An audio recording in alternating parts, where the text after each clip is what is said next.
Buenas, ¿cómo estamos? Espero que bien. Estamos retomando entonces con la segunda parte de esta clase de hemostasia. En esta clase nos vamos a dedicar específicamente a la hemostasia terciaria, pero antes de empezar el tema quería retomar con lo que habíamos dicho antes y agregar esta imagen que ustedes pueden ver en la pantalla del lado izquierdo, en donde muestra un esquema de la proteína ADAMS13, de la cual habíamos hecho algún comentario y le dije que posteriormente íbamos a dar algunos otros comentarios. En definitiva, la proteína ADAMS13 está prendida por una proteína de membrana, de transmembrana de las células endoteliales, está prendida a esta misma y tiene el objetivo de, sobre los complejos multiproteicos de factor de von Willebrand, que se van produciendo a nivel de las células endoteliales y van siendo secretados hacia el citoplasma, hacia el medio extracelular. Cuando se va secretando, la proteína ADAMS13 tiene el objetivo de ir lisando a partir de una proteólisis directa sobre estos complejos multiproteicos para producir factor de von Willebrand con las características que necesita para poder ser funcionante. Conforme los individuos tengan un déficit de esta proteína, vamos a presentar, en este caso, problemas de la hemostasia primaria, es decir, problemas en la formación del trombo plaquetario. Y está relacionado, ya lo van a ver, con algunas patologías más adelante, con aquellas patologías denominadas púrpuras trombocitopénicas trombóticas. Perfecto. Lo que nosotros teníamos hasta el momento era la formación del tapón plaquetario a partir de la lesión de las células endoteliales y la exposición del tejido subendotelial, específicamente con contenido de factor de von Willebrand y colágeno tipo 4.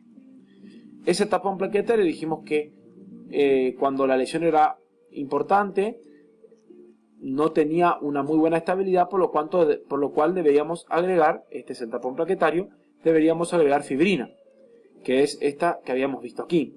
La fibrina dijimos que no estaba como tal, sino que estaba como fibrinógeno, pero para pasar de fibrinógeno a fibrina necesitábamos de la trombina. Es decir, que la trombina, o el factor 2 de la coagulación, era el que iba a pasar de fibrinógeno a fibrina a partir de la lisis de este complejo molecular grande.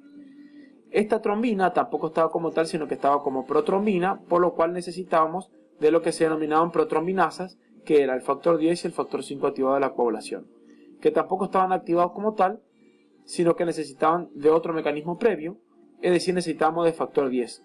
¿Por qué de factor 10 y no hablo de factor 5? Ya lo vamos a ver más adelante.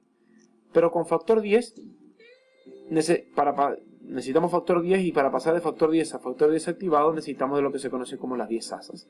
Es decir, que el objetivo final de las vías de la coagulación va a ser la formación de las 10 asas. Conforme yo produzca 10 asas, voy a poder pasar, esto vendría a ser una enzima, voy a poder pasar el factor 10 a factor 10 activado y desencadenar toda esta reacción para posteriormente, sobre este tapón plaquetario que teníamos previamente en la hemostasia primaria, generar lo que se conoce como el coágulo sanguíneo. ¿Qué es el coágulo sanguíneo? El tapón plaquetario más la fibrina. ¿Qué hace la fibrina? Estabiliza. A partir de la formación del coágulo sanguíneo podemos tener dos caminos posibles. O la lisis del coágulo y el mantenimiento de la pared del vaso lisa, que sería la condición ideal, o bien el agregado sobre este coágulo de fibroblastos y la formación de una sustancia fibrosa que de alguna manera estaría estacionada sobre la pared lesionada y eso se mantendría en el tiempo en situación crónica, que sería la otra situación, la no ideal. Pero bueno, hablemos primero de la vía extrínseca de la coagulación. Fíjense la imagen, acá me quedó una flechita, pero vamos a ver a qué corresponde eso, me olvidé de pasar la animación. Entonces, si esto es la sangre y esto vendría a ser el endotelio con el subendotelio y estos vendrían a ser algunos fosfolípidos, eso es lo que estoy tratando de representar en esta imagen, bastante burda, pero es porque me va a ayudar a mí a establecer después la diferencia entre la vía intrínseca. Lo que ocurre inicialmente es una lesión, y la lesión, fíjese de qué lado está del lado extrínseco. Si esto es la sangre y esto es el intersticio, está del lado extrínseco. Una vez que se produce la lesión, se liberan una serie de factores que se denominan factores tisulares, de los cuales están compuestos por, o también denominado tromoplastina activada, como dice acá, están compuestos por fosfolípidos de las membranas lesionadas. Este factor tisular o tromoplastina activada va a tener el objetivo de pasar de factor 7 a factor 7 activado. El factor 7 activado más el factor tisular más el calcio van a ser lo que nosotros conocemos como las 10 asas, pero ¿de quién? De la vía extrínseca. Repetimos, la lesión se produce en el medio extracelular, provoca la liberación del factor tisular factor 3 o tromboplastina activada, la cual pasa de factor 7 a factor 7 activado, y esa unión de factor 7 activado, factor 3 activado o factor tisular más el calcio es lo que se conoce como la diezasa de la vía extrínseca, la cual va a tener el objetivo, como dice el nombre, de pasar de factor 10 a factor 10 activado. Acá hice una llamada alterna que habla de una activación del factor 9, y también esta diezasa, aparte de hacer su 80% de su función en la activación del factor 10 activado, también puede ir activando ya algo de factor 9 activado, y con esto contribuye a la otra vía o a la vía intrínseca de la coagulación. Es decir, que este es el punto de interconexión entre la vía extrínseca y la vía intrínseca. Este factor 10 activado va a tener varias funciones. Voy a adelantar todo. Porque cuando nosotros hablábamos del factor 10 activado decíamos, bueno, pasa de la protrombina a la trombina, o sea, del factor 2 al factor 2 activado. Y la trombina habíamos dicho que pasaba de fibrinógeno a fibrina. Pero aparte de esta trombina, de esta activación extrínseca, pasa del factor 8 al factor 8 activado, del factor 5 al factor 5 activado. Es muy importante que recordemos esto porque si no después cuando hablemos de la vía intrínseca no vamos a saber de dónde salieron estos factores activados.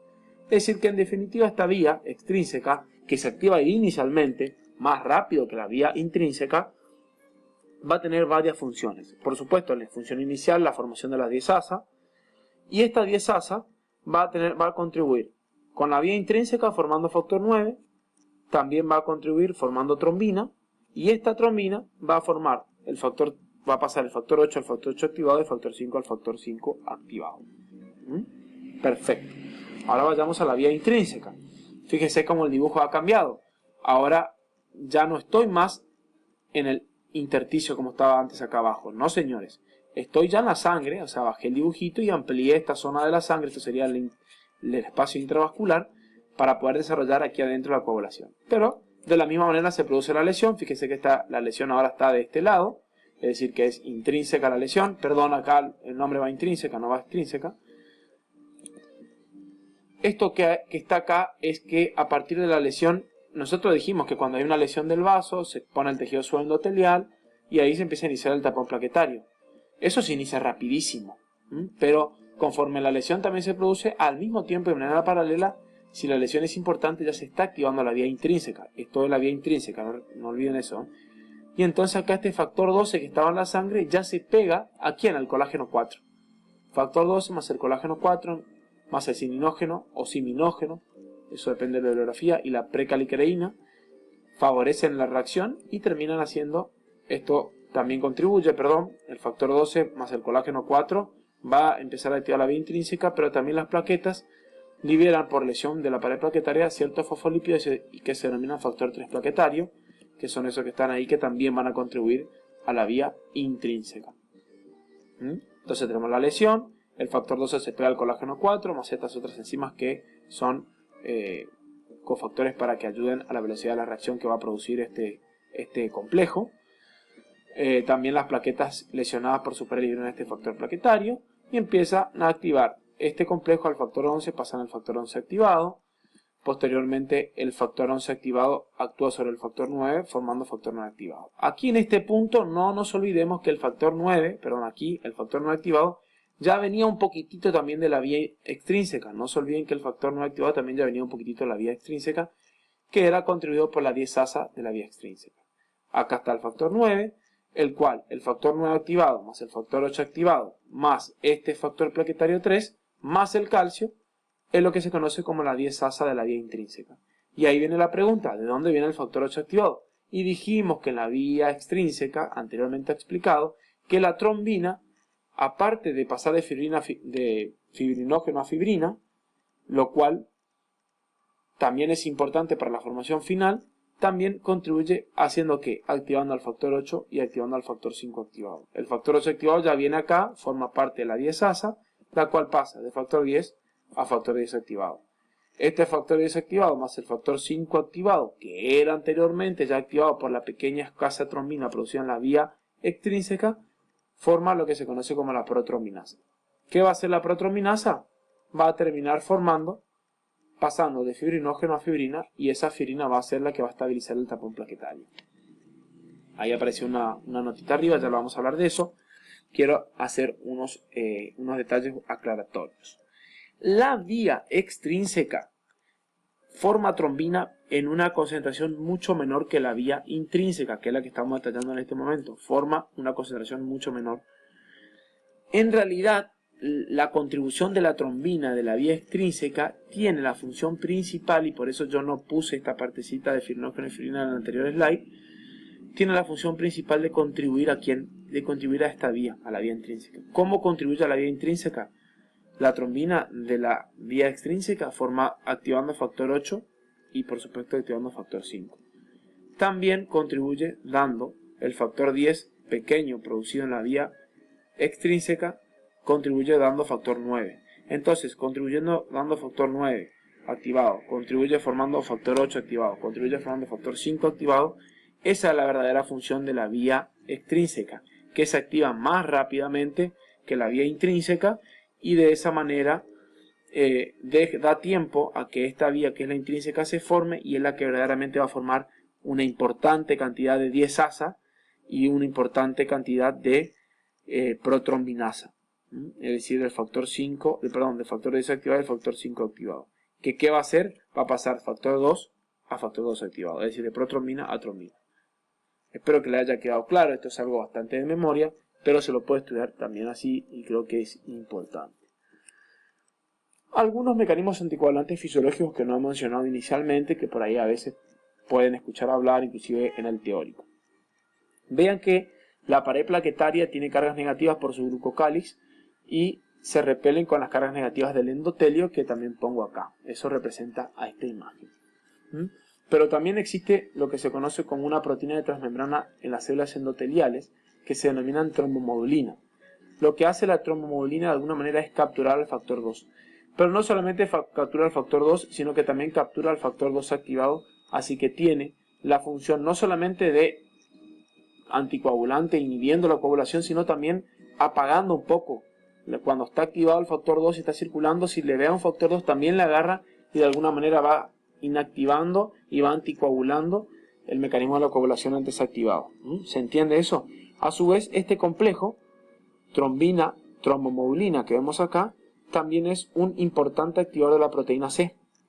Los factores K dependientes son el factor 2, 7, 9, 10, la proteína C y la proteína S.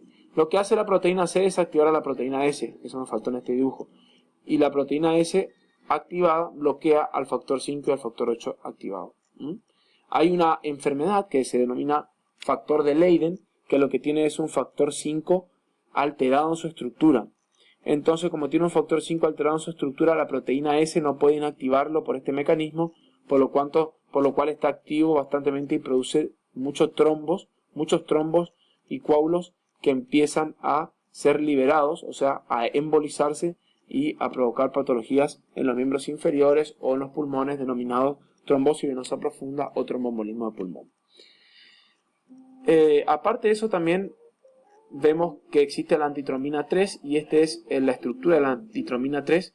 Lo que hace la antitrombina 3 es abrazar o unirse al factor 10 y al factor 2, y de esa manera deja inactivos a estos dos factores. Esta es la función de la antitrombina 3. Nosotros también producimos heparina. La heparina lo que hace es refuerza.